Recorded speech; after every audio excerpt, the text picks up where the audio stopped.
The sun is shining, but big changes are coming. Showers and thunderstorms wasting no time moving into West Michigan, and there's plenty more off to the west. I'll let you know what it means for us as far as flooding and severe weather. New evidence found today in the Boston terror attack. We'll have the very latest on that attack and the investigation. And new information in the investigation into ricin sent to Capitol Hill. Now we're learning it was also sent to the president. Live, this is 24-hour News 8. Off the top, coming rain is sure to bring us more scenes like this. A live look right now at the Grand River, which is flooding portions of West Michigan. We have team coverage this noon with meteorologist Laura Velasquez live along the Grand River. But we begin with the 24-hour tracking center and meteorologist Matt Kirkwood because he's got a lot to tell us about. Hey, Matt. Brace yourself. We have a wild 48 hours heading our way here across West Michigan. Essentially what we don't need, I think you can guess that, is more rain, and that's exactly what's in store for us. And it's not just a little bit of rain, it's a lot of rain, and Laura Velasquez is going to help me point out what some of the flooding issues that we're going to actually have to cope with if we get the extensive amount of rain that we're expecting. Right now on Storm Track Live radar, that rain is already moving into West Michigan. Let's zoom in a little bit on the radar. Our southwestern counties now seeing the rain first in Van Buren County, Berrien, Cass, right around the Dowagiac area, South Haven, and also just west of Kalamazoo. I'd say right around Decatur and the Lawton area. And let me broaden the view one more time here. And let's track some of these showers because there's some more over Lake Michigan as well. There's been a little bit of lightning with these, but nothing severe. In the Holland area, tracking this east at about 30 miles an hour. Should arrive in your location around 30 to 40 minutes. If it stays together in the Grand Rapids area, you get about an hour and 40 minutes. Now, again, there's a lot more off to the west. Even a severe thunderstorm that was north central Illinois, but I think the severe weather, at least to date, is going to stay off to our west. But you can see the amount of extensive area of rain off to our west, and yes, that's going to kind of pivot in our direction.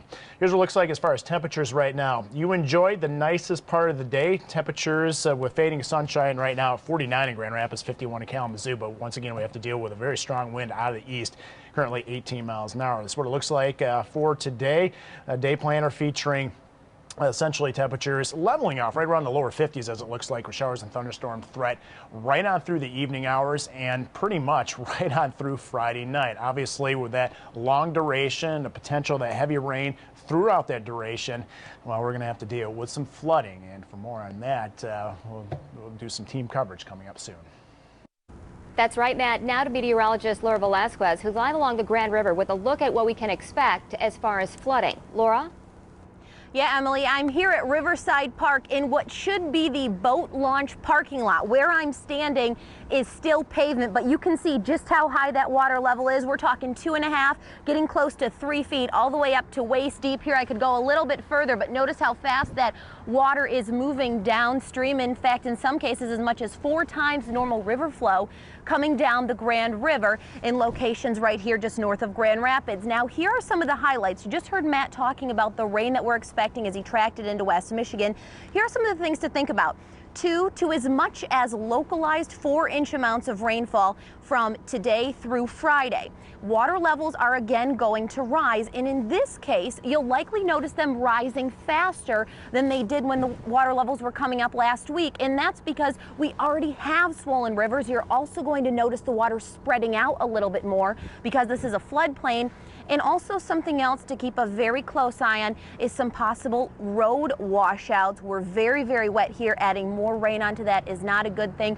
Keep in mind, if you see water over a roadway, the slogan is turn around, don't drown. You may not know how deep that water is. We want to make sure that that road is actually there. So best case scenario, turn around, find a different direction. Here's where the Grand River sits right now at Comstock Park, which is just about a mile or 2 upstream from where I am right now. Currently in a moderate flood. You can see very similar to where it was on Monday, and we are expecting a potential rise to near 16 feet, assuming we get that 2 to say 2.25 inches of rain by Tuesday. And what that means for some of those folks that live along Willow Drive, a Brigador Trail, the places that normally flood. Now we're not talking about water in their backyards and their crawl spaces. At 16 feet, we could be talking about water into the first floor of their homes as well. So certainly a serious situation situation developing here along the banks of the Grand River. We'll be keeping an eye on it for you throughout the duration. And of course, coming up later on tonight at 5 o'clock, we'll have Bill and Kylan. For now, in the Grand River at Riverside Park, I'm meteorologist Laura Velasquez.